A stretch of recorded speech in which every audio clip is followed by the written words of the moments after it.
人民共和国中央人民政府今天成立了。The people have stood up, the Chinese Communist Revolution, in bringing China into a new frontier. On October 1st, 1949, at 3 o'clock p.m. in Tiananmen Square, Beijing, Chairman Mao Zedong proclaimed the creation of the People's Republic of China. The Chinese Communist Party and the Kuomintang had been fighting over who would govern China for over 20 years. Finally, the Communist Party had routed the nationalists, forcing remnants of the Kuomintang to flee to the island of Taiwan. Peace returned to China once more. The Chinese Communist Revolution from 1927 to 1949 brought China from a shattered, backwards nation driven by weak and corrupt governance into the frontier of the modern world by creating a truly independent and sovereign nation. China was no longer a playground for foreign powers to compete for influence in, transforming back into a major power, and is today America's largest competitor for economic and political influence.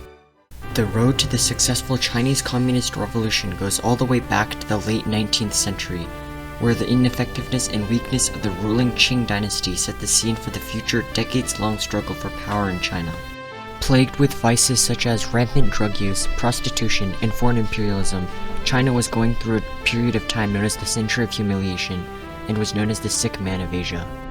Foreign powers held huge influence in China, carving China up into spheres of influence. In 1911, the Qing were deposed by the Xinhai Revolution. A new republic was founded, which would collapse a year later, causing China to fracture into many small warlord states.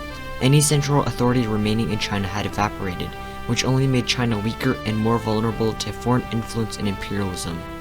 The average person's life in China also became worse, with banditry, thievery, and starvation commonplace.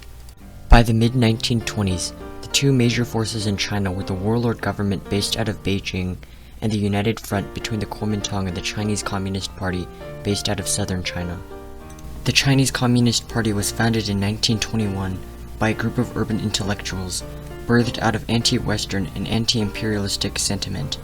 The Chinese Nationalist Party, also known as the Kuomintang, was a nationalistic and authoritarian political party in China. Led by Chiang Kai-shek, the Kuomintang was much stronger than the CCP and had a formidable army. In 1927, the United Front began the reclamation of northern China. During the invasion, Chiang ordered the Shanghai Massacre, killing thousands of CCP members and communist sympathizing workers in newly liberated lands.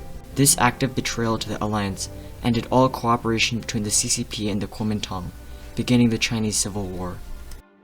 Communist ideology revolved around cities and factory workers, but the nationalists had the upper hand militarily, forcing the CCP to flee into the countryside. Mao Zedong, who would later rise to become leader of the CCP, believed that power ought to lie in the hands of the peasants and ordinary people of China. At this time, China was a mostly agrarian nation, with 80% of the roughly 500 million Chinese being the peasantry. Most of these peasants and farmers owned no land, and lived in abject poverty, where starvation was commonplace. City dwellers fared no better, with few, aside from the wealthy, being educated. By the end of 1928, the Kuomintang had reunified China. However, local warlords subservient to the Kuomintang remained in power in most of China, with these warlords being more concerned with personal gain than governing. In 1931, Japan snatched up Manchuria, facing little resistance. Chiang followed a policy of securing the interior before ridding China of foreign imperialism. In 1934, Chiang broke the communists' lines, forcing the CCP into a general retreat known as the Long March. The CCP lost all of their bases and almost 90% of their military to starvation and the nationalists, but had survived, escaping to the mountains. At their new base in Yan'an, the CCP, led by Mao Zedong, enacted land reform and educated peasants, presenting themselves as the party for the ordinary people. In 1936, the nationalists and the communists made peace and created another united front to fight the encroaching Japanese. On July 7, 1937, a small firefight at the Marco Polo Bridge in Beijing occurred between China and Japan, which later escalated into a full-scale Japanese invasion of China. The United Front fought for China's survival, but were pushed back further and further. Nationalist forces bore the brunt of the fighting, facing the Japanese war machine head-on. with China tying down millions of Japanese troops during World War II.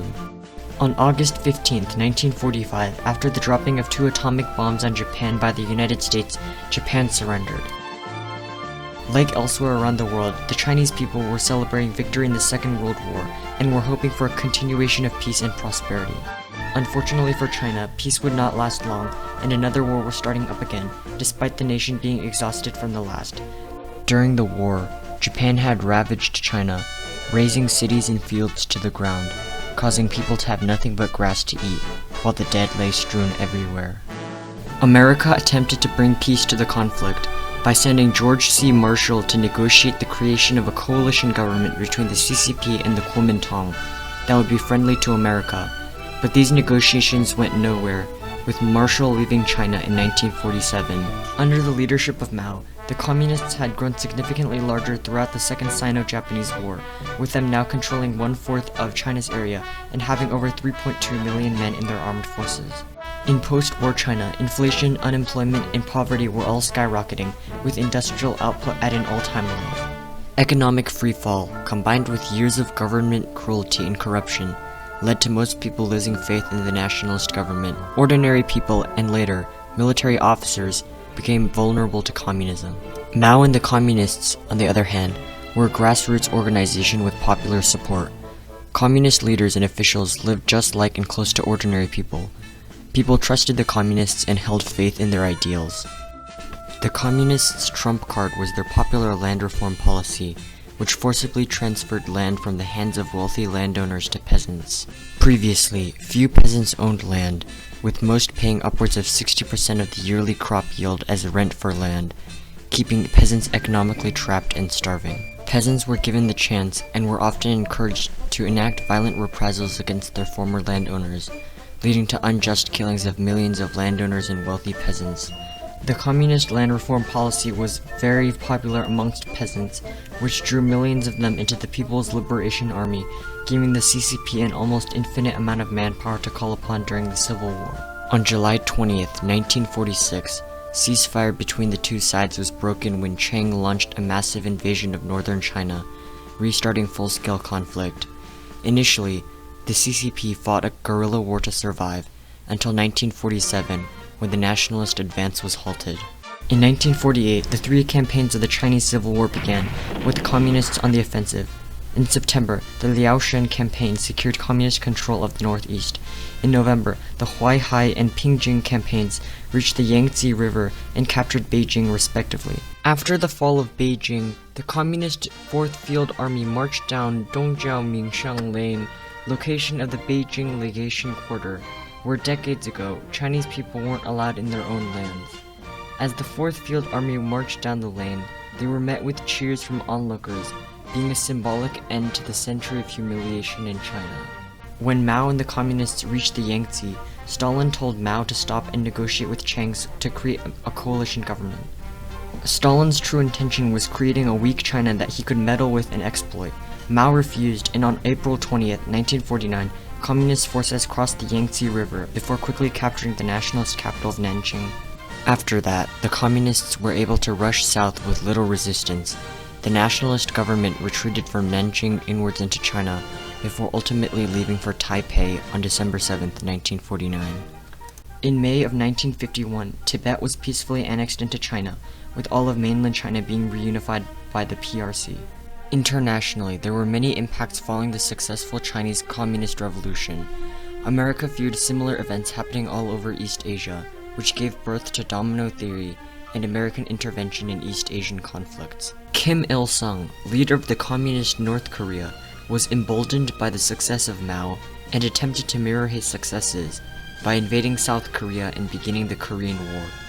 When America intervened in the conflict, the Soviets refused to support the North, but Mao sent millions of soldiers to cross the Yalu River and fight for the North, ultimately resulting in the division of Korea today. Brought forth a frenzy of revolutionary activities, attacking the bourgeoisie of China. Land reform was continued and furthered, while businesses were seized or forcibly joint-owned by the government. In many other cases, however, the rich were executed. Revolutionary activity gave ordinary people socio-economic mobility. The communists also created hundreds of new schools, reducing illiteracy rates drastically. The creation of the People's Republic also brought China to the frontier of gender equality.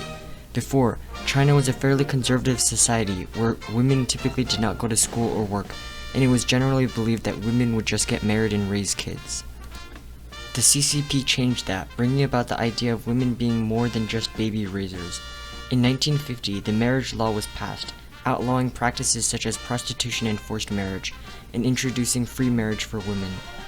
The CCP also passed the land law, which attempted to get women to participate in the workforce.